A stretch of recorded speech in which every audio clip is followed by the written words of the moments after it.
This weekend, America turns 250 years old. And the most American thing about our founding is that it began actually with an act of defiance. 56 men signed their names to a document that made every one of them a wanted man. Dissent is not un-American. Dissent is the founding American act. And right now it's being expressed across the country at a moment when it has never been more urgent. Because Americans are being taught methodically to be afraid. Protesters have been charged with terrorism. Voter registration groups raided by the FBI. Media organizations threatened for reporting on Trump's grift. A librarian in Arkansas fired for refusing to ban books. A member of Congress threatened with an investigation after holding a Know Your Rights workshop. Law firms and universities cutting deals with the Trump administration, hoping acquiescence buys safety. Donors going quiet, institutions falling in line. That is all of this, how modern authoritarianism works. It doesn't have to punish everybody. It's only got to punish a few people and do it loudly and do it publicly so all of us, so the rest of us fall in line. Here's the thing. It isn't working on everyone. There is an extraordinary new book that I want to tell you about. It is called On Courage, How to Be a Dissident in an Age of Fear by Pulitzer Prize-winning investigative journalist Julia Angwin and former White House policy advisor Amy Fields Meyer. The book draws on more than 100 interviews with people who stood up to authoritarian regimes around the world and lived to explain how. When Americans hear the word dissident, we picture someone far away, I think. An Alexei Navalny, Nelson Mandela, heroes from other countries and heroes from other eras. But their book is about a different kind of dissident, a suburban mom in New Jersey, an elementary school teacher outside Boston. It brings a smile to my face. People like you. It is quite literally a manual. And my colleague Rachel Maddow was so impressed by it that she actually recorded the audiobook herself. The book's biggest discovery might surprise you. The authors assumed, as most of us do, that dissidents are built differently, that they are braver, they're wired for heroism. But here's the deal. It's not true. They found the opposite. This is how they put it. Dissidents don't choose to be dissidents. They simply choose to be who they are. They refuse to ignore that quiet internal voice, the one that says, this is wrong, and then they do something, usually something small. Here's one example. Kathy O'Leary is that suburban mom. She keeps watch outside the Delaney Hall Immigrant Detention Center in Newark. She and her fellow volunteers bring supplies to families that are gathered outside. She brings warm clothes in the winter, sun protection in the summer. There are rides, there are phone calls. And you know what they do? They film everything. They create a record so that what happens there cannot be denied later. Or take the community center outside of Boston, where 75 people packed into folding chairs one night to learn how to spot undercover ICE vehicles. What happened? Weeks later, this network got a tip. Suspicious cars outside a construction site. So those volunteers showed up. They asked questions. Their cameras were rolling. And what did the agents do? They ultimately drove away. An elementary school teacher stayed for 2 hours. She handed out Know Your Rights information cards to day laborers and then drove them home. You know how many people were detained that day? None. Sometimes that is what courage looks like. Courage looks like a carpool. And the research says that it works. I want you to pay attention to this one statistic. It might be the most hopeful one that you will hear if you are worried about the future of democracy. It's from Harvard's Erica Chenoweth, who studied more than 600 mass movements over the past century. Here's what she found. When just 3.5% of a population participates in a sustained and a nonviolent resistance, just 3.5%, movements overwhelmingly succeed. Not a majority, not half. All it takes is just 3.5% of people to do something nonviolent. That word matters. And the data is clear. Nonviolence trumps violence. This is data. It succeeds by peeling away a regime's support sector by sector. In Serbia, in the late 90s, protesters brought flowers and cakes to police officers. When the former president, who was eventually overthrown, finally ordered those officers to crush the crowds, they refused. One scholar calls this collective stubbornness. And Americans, it turns out, are really, really good at it. We can be pretty stubborn. The authors point to what is already working here, the nonviolent movement in Minneapolis that drove ICE out of that city. I saw it with my own eyes. The boycott that pushed Avelo Airlines to cancel its deportation contract. Consumers cutting Tesla's stock price in half. So what does the manual say that the rest of us should do? First, find your people. Find a political home, a group that keeps you grounded when the news is designed to overwhelm you. And you don't have to build one from scratch. Your book club or your congregation, or it could be your neighborhood association. Any network will do, really. The second thing is to bear witness. Document. Get out there. In the Soviet Union, smuggling the truth out happened through underground newsletters. Today, all it takes is a phone in your pocket. And that record matters. One human rights investigator featured in On Courage, who spent his career documenting perpetrators of state violence, has a message for masked agents everywhere. Quote, "We will know who you are." Third, and this one, it might surprise you, but it might not. Keep your joy.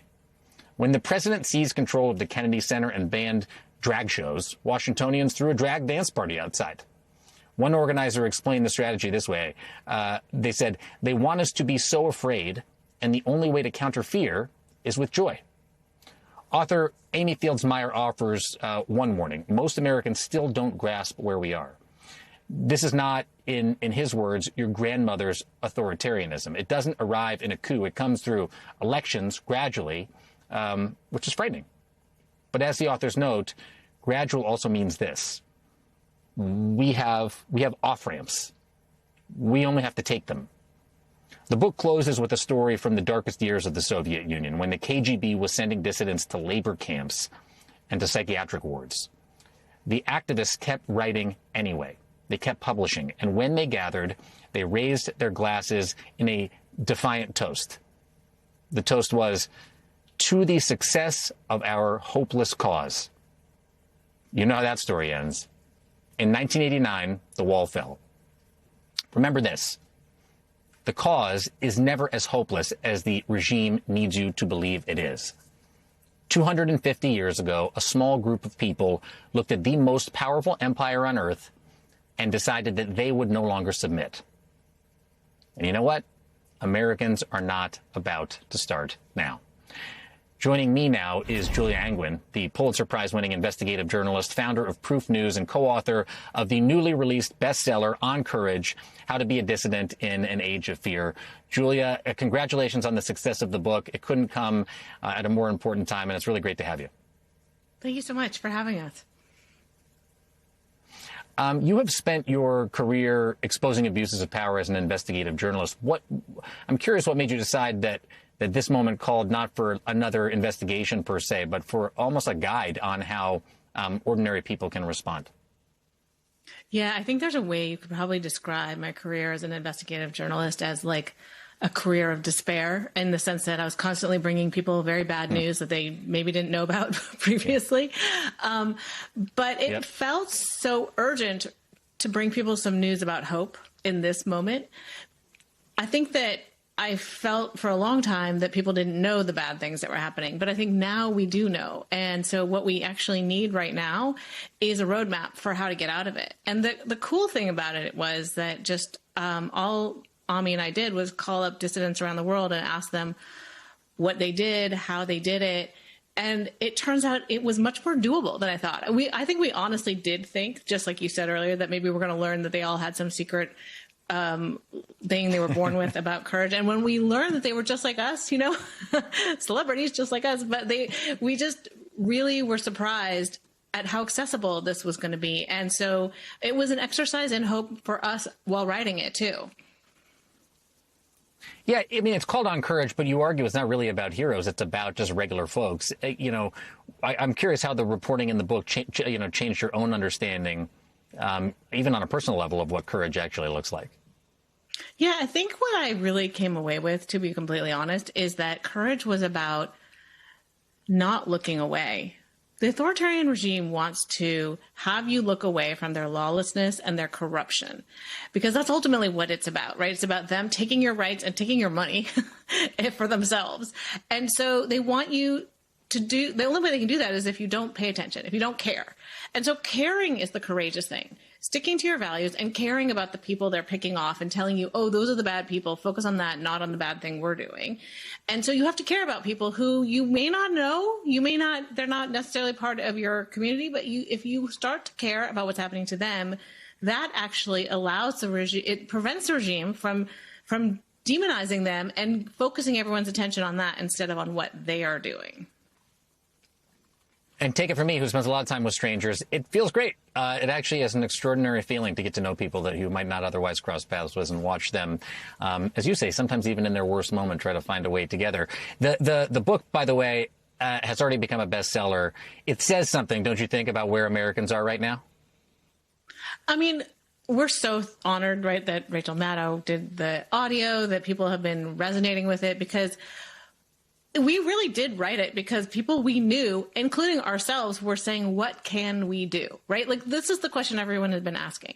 What can we do? I feel helpless. So we basically wrote it like a buffet menu. Like, pick a lane. You want to be like the Venezuelan dissident who goes every week to a protest? You could do that right here. Or you want to be like the Rutgers professor who led a movement among his fellow professors and, helped stiffen the spine of his university to not be compliant with the regime. Like, there are so many different options. You could go like Cathy O'Neill and stand in front of the Delaney Hall and give out water bottles and help the families. So we wanted it to be a choice. Like, you just see all these different routes in, because people often think the only route is to stand in the heat with a sign and yell, which is totally fine and is a very important part of the work, because what the important part of the protest work is actually to signal to everyone else that there are a lot of us who feel this way. It's really about creating a permission structure for people to realize, oh, I'm not the only one having doubts about this, right? I'm not the only one thinking like, it seems like kings and we're not into kings here, And so it is meant to be an important part of the movement, but there are so many things you can do that are not standing in the heat in a sign. You can write a sternly worded email. And frankly, I have written a sternly worded email or two myself. And the thing I think that people will love about the book the most is that it's not just that fear is contagious. Courage as well is contagious. And I think that you will start to be infected with the courage once you read this book. Julia Angwin, award-winning investigative journalist, co-author of the new book on courage, How to Be a Dissident in the Age of Fear.